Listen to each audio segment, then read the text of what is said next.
मी one thing, कभी आपने किसी मंदिर के पुजारी को मंदिर के बाहर बैठे हुए भिखारी के हाथ में 1 रुपए थूकते हुए देखा है? अच्छा, क्यों भाई? क्यों थूके? सबसे पहली बात तो इसकी शक्ल देखो। ये कौन सी ब्रीड है? वो बस्ती वाली ब्रीड। जैसे बस्तियों में जाओगे ना तुम, वही सेम ब्रीड है। ये सिर्फ चश्मा लगा के बैठा है। ये बस्ती वाली ब्रीड है। अब इसको क्या है, खुद की बस्ती वालों की फिक्र है। अच्छा भाई, क्यों थूके? भिखारी जो बाहर बैठा है, ये पुजारी ने पैदा किया उनको, भगवान ने पैदा किया ना, तो भगवान थूक देगा। ये क्यों थूके? इसको भगवान ने घी मक्खन उड़ेलने के लिए, बर्बाद करने के लिए पैदा किया है। जिस काम को ये कर रहा है, इसको भगवान ने दिया है घी मक्खन। समझ रहा है? इसके ऊपर कृपा है। ये क्यों थूके उनके ऊपर? तू थुकवाएगा उनके ऊपर? तू उन्हीं की मदद करवा देगा। वो धड़ाधड़ बच्चे पैदा करके 5 गुना 10 गुना होते जाएंगे, फिर उन्हीं के ऊपर, उन्हीं की करते जाओ, फिर और बढ़ते जाएंगे। क्यों भाई? ठेका ले रखा है। आगे सुनो इसकी बात। कभी नहीं देखा होगा। और ये जो 5 किलो दूध, 5 किलो दही, 5 किलो मक्खन का जो एकदम परिपूर्ण यूज किया है ना आपने, एकदम जो बढ़िया इस्तेमाल करा है, इससे अच्छा इस्तेमाल हो ही नहीं सकता था इसका भाई। बिल्कुल सही कह रहा है। इससे अच्छा इस्तेमाल इसका हो ही नहीं सकता। जिसको ये पुजारी भगवान मान रहा है, तू नाली में लेटने वाले सुअर को भगवान मान ले, तेरी इच्छा। पर ये जो पुजारी जिसको भगवान मान रहा है, उसके ऊपर ये अपनी सबसे अच्छी चीजें वेस्ट करेगा, सबसे अच्छी चीजें बर्बाद करेगा। क्योंकि जिसको ये मान रहा है, उसने इसको जीवन दिया, इसको उस लायक बनाया कि ये उंडेल सके। नहीं तो ये भी मंदिर के बाहर भीख ही मांगता। समझ रहा है? जब ये लायक बनाया तो ये उंडेलेगा, तेरे जैसों को थोड़ी खिलाएगा।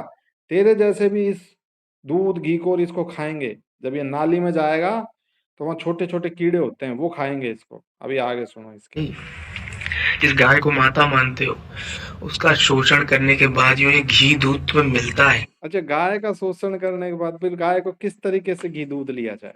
ये जो इसका है ना शकल, ये मुर्गे को खा जाते हैं, नॉन वेज खाते हैं दब के, सुअर को, जो भी कोई जानवर हो उसको खा जाते हैं। उसमें इनको शोषण नहीं दिखाई दे रहा। इस प्रजाति को उसमें शोषण नहीं दिखाई दे रहा। ये जो आज चल रही है ना साउथ की फिल्मों वाली प्रजाति, इसको ये शोषण दिखाई नहीं दे रहा। आगे सुनो। उसकी कृपा से उसका तुम कहाँ यूज कर रहे हो, बहुत अच्छे, कोई बात नहीं। एक बार को अगर पैसे होते ना, जो पैसे चढ़ाते हैं उनको एक बार को माफ कर सकता हूं मैं, क्योंकि पैसे कहीं ना कहीं यूज आ जाते हैं। लेकिन ये पैसे कहीं ना कहीं पता है कैसे यूज आ जाते हैं? कि पैसे जाते हैं सरकार के पास। सरकार का ही तो आधिपत्य है ज्यादातर मंदिरों में।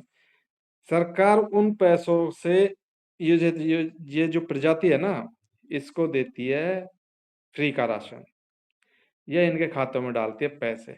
तो उसको तो ये यूज मान रहा है, उसके अलावा किसी चीज को यूज नहीं मान रहा है। जो इनके खाते में पैसे पहुंच जाए, इनको अन्न पहुंच जाए, इनमें वो बच्चे पैदा करने लायक शक्ति बनी रहे, ये बच्चे पैदा करते रहे और अपनी संख्या बढ़ाते रहे, उसको ये यूज मान रहा है। आगे सुनो। सब नाली में, एक एक बूंद सब नाली में। मजेदार बात तो ये है कि रील भी बन गई, रील भी बन गई। कॉन्ग्रेचुलेशन, अब आपको स्वर्ग में सबसे टॉप वाली सीट मिलेगी। मेरे भाई, स्वर्ग और नरक तो देखा नहीं किसी ने, ठीक है?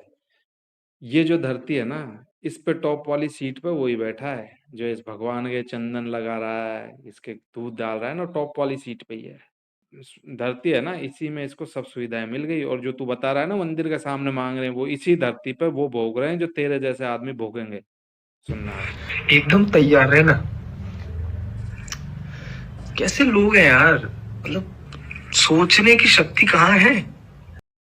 वैसे एक बात बताऊं, इसको इतनी जानकारी नहीं है इन जैसे लोगों के। दूसरे की जानकारी पे सवाल उठाते हैं ना कि ये दूसरा वेस्टेज कर देगा, कैसे लोग हैं, मूर्ख लोग हैं, अनपढ़ लोग हैं।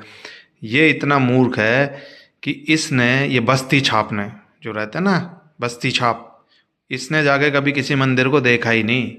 ये बाहर से अंदाज़ा लगाते हैं क्योंकि इनको लाने तो 30 नंबर ही हैं। ये किसी भी मंदिर में जाए, उधर जाके देखे कि ये कुछ भी वेस्टेज नहीं होता। ये सिर्फ चरणामृत है जो बटता है बाद में। समझ रहे हो? ये बहुत साफ सफाई से और उससे होती है ये सब चीज़ें। भगवान को चरणामृत का भोग लगा के और ये वक्तों में बांटा जाता है, वेस्टेज कुछ नहीं जाता। मेरे बस्ती के भाई, मेरे साउथ के हीरो,